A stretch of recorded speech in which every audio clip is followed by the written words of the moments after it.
Hey guys, how's it going? This is Johnny at DIY Health, and today we're going to be talking about seeding.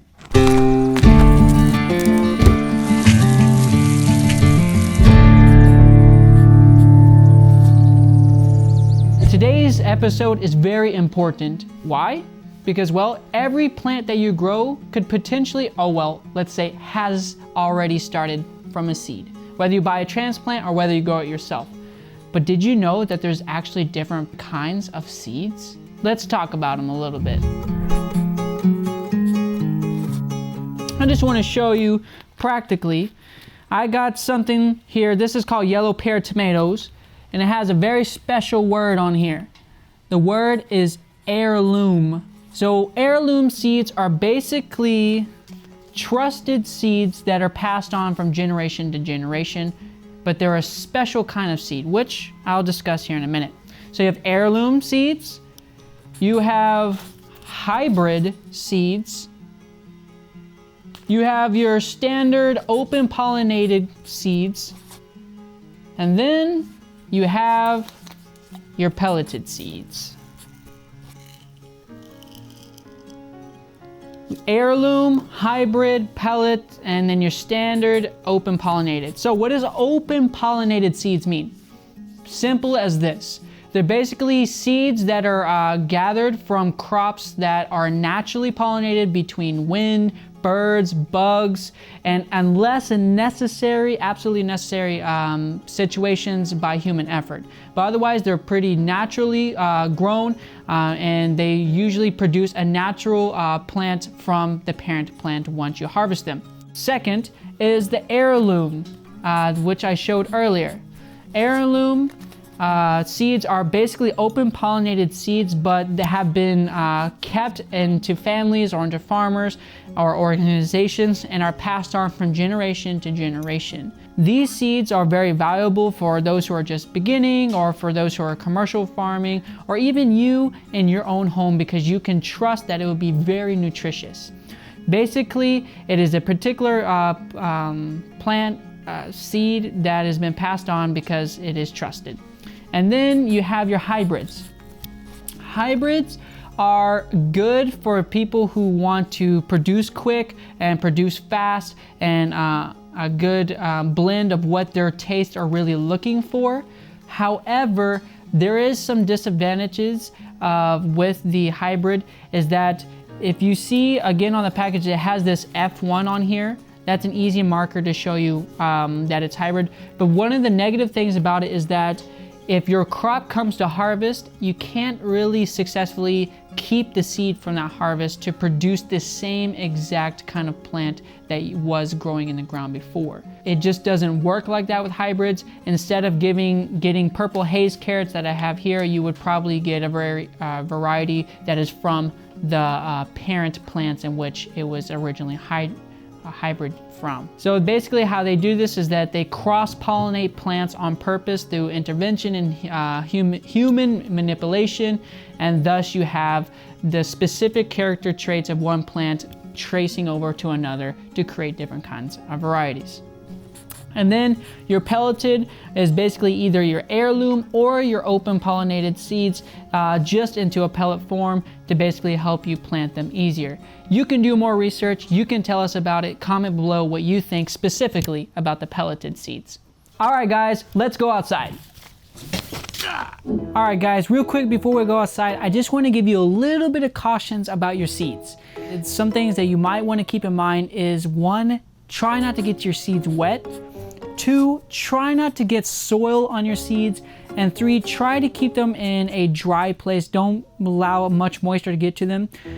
There's a lot of science that goes behind this, but the simple reason is because it can shorten the shelf life and potentially murder your seed. Okay, now let's talk a little bit about how to store your seeds after you harvest them or once you buy them. Tip number 1 within this area, keep them in a cool, dry place.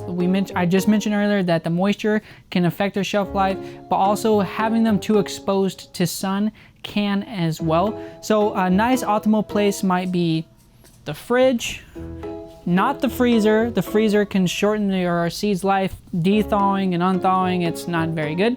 So optimal place would be a refrigerator or a place like this. This is a cool, dark room here. Once I turn off the light, unbothered by pests, unbothered by bugs. It's very good. Another tip is to keep your seeds in a airtight container, in a paper bag or in a mason jar. Plastic seems to mess with the seeds' shelf life as well if they're in there by themselves. So what we usually do is keep them in the original package that they have and then put it in a Ziploc. That's some tips of how to store and some cautions for you to know. All right, let's go. Hey guys, we're back here at Greenhouse 1. I just want to talk a little bit about germination. Germination is a big fancy word that simply means the process in which a seed gets wet, sprouts, and then eventually turns into a plant. Something that you probably didn't know, I know I didn't know when I first started, was that some seeds actually are affected by the amount of sunlight, the amount of soil, and the amount of temperature at the climate around them. So something that I want to give you as a simple tool to help you is called a temperature Something that I want to give you as a good tool for you is a germination temperature vegetable chart. So all you have to do is pull out your phone or pull out your computer and tell it this: germination temperature vegetable chart. Here is information from harvest to table. So basically it's going to show you a chart, and you're going to look at the minimum temperatures that are allowed for your seeds to be able to grow, and then the optimal temperatures for your seeds to be able to flourish. This is just a quick reference for you to be able to see what seeds you can grow if you need to put them in warmer or colder climates according to your region or zone. Okay. So now that we've talked about germination, let's get talking about the different methods of seeding. So, one of the most common methods is tray seeding. I have a 75 tray slot here. We have one here that is 50. It's really up to you and your preference of what you want to use. It's up to you and your space as well.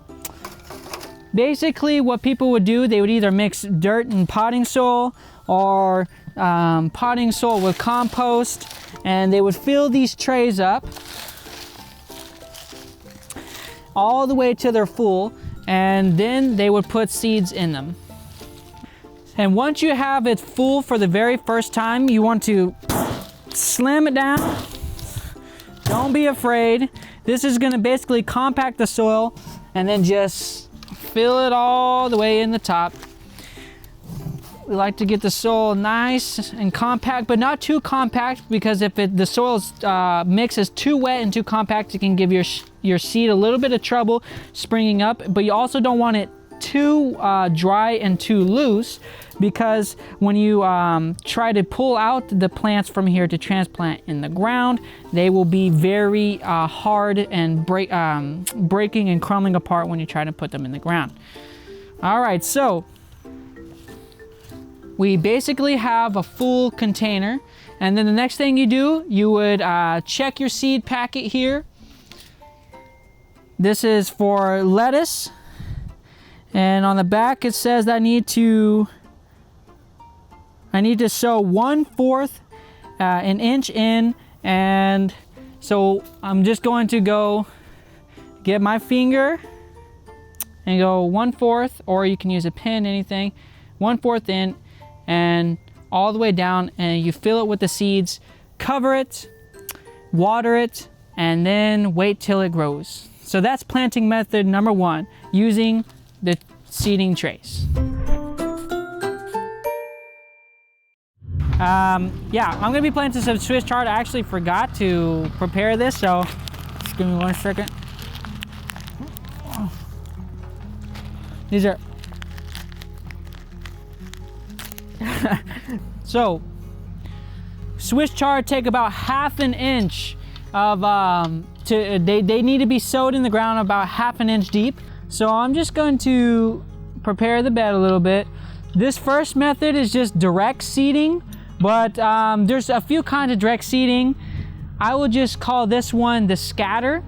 Let me show you. It really is as simple as what it sounds like. You just get your seeds, put them in, and you're going to scatter them like so. This is not the most precise method. It definitely is fast and quick. You don't get the correct spacing when you do this with your plants.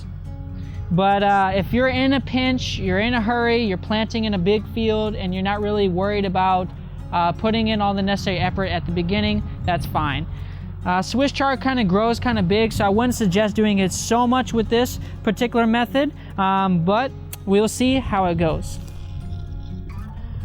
So now that I have this done, I'm just gonna mark out a line basically where I stopped, just so I know. And I'm gonna rake it in. Rake it in a little bit. Cover those seeds I just put in. Hope for a miracle for them to grow. As you can see. Okay, so that is that. But now I want to do direct seeding in another way. I have a 5.5 by 5.5 by 6 spot here. And basically I just want to go ahead and start marking out the correct spacing for my plants. They need to be about a foot to half a foot apart. And so I'm just going to mark out a line here. The rows need to be about 1.5 feet to a foot apart. So I'm just marking out my lines. I'm going to measure out, I want to put them at least a foot apart when planting. So I'm just going to follow my tape measure here. Get some more seeds. I'll just show you, and you go down. As simple as that. The benefit of doing it this way is that, first of all, it's more organized, it's more orderly. Second of all, you know for sure that you have proper spacing and that when the crops come up, they will be nice and healthy. And third of all, even though it may take a little bit more time in the beginning, it'll save you a lot of time. Excuse the train, that's just a part of everyday life here at Wildwood. It is coming really hard. Yeah. And this third way is just much more efficient, and it will save you a lot more time because on the other scatter method, you'll have to spend a lot of time doing some thinning out the plants, and you'll have to do a lot of time to see how you can relocate the other plants if you want to utilize them. So this way is a lot more organized. The concept is the same, except the fact that you're just putting down a plan in the dirt. And then you would just simply cover it and water it and expect a miracle. All right, so the third method, this one's a little bit more fancy for some of us who are just doing it at home, but I do want to share it anyway. You basically have this thing called a planter here, right? And they come with these discs. Now, these discs say things like beets, okra, Swiss chard, this one in here, lettuce, radishes, etc. Basically, you would put your seed disc in here. Let me take this one out. Put your seed disc here. Make sure it's fully tacked. Okay. So, let me show you exactly how this thing works. It is super easy. Actually, let me show you. This thing here has a gauge, and each mark it says, it'll say 1/2 inch, 1/4 inch, 1 inch. Basically, this is just to show you exactly how deep you want to put it into the soil. So for Swiss chard, we mentioned earlier, we want to do 1/2 inch. So I do 1/2 inch there. You'll put the seeds here. As you move the wheel, the seeds are gonna drop through this little tunnel and go through the spacing. The roll of the chain is that as you move forward, it's gonna cover the line that you planted the seed with dirt, so it's already covered for you. This is basically a measurement of your next, to space out your next row. So we said about a foot. So you want to basically measure out a foot to 1.5 feet to be able to space your rows correctly. And as you move in the dirt, it's going to make another line for you. So let me demonstrate this to you practically, okay? Let me go here. Whoa. So I don't need to use this because I already have a line measured out.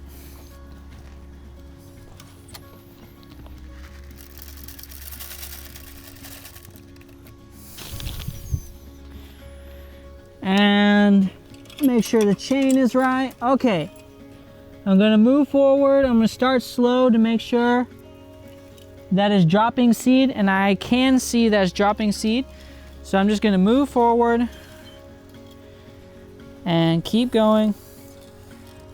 And as you can see, this method is very, very, very simple, very easy. However, there is some both benefits and disadvantages to it. So imagine going to a 50-yard field. You have a bed and you want to put Swiss chard in the whole bed, right?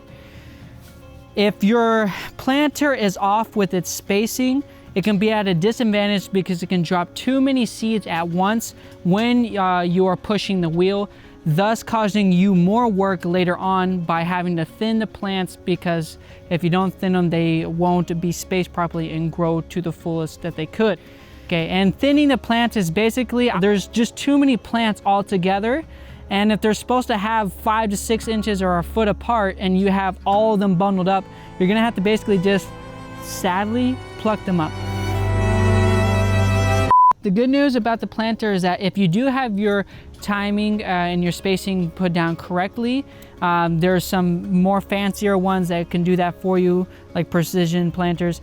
Then you get a whole big 50-yard bed done in 10 minutes when, if you did it by hand, could take you an hour. So this bed is very nice, organized, very clean. This is done by direct seeding, but in the organized way. Okay, let me show you the other example. And this is done by just the scattering method. You can see that some of them are too close together, but I have them very spread out. They're not organized at all.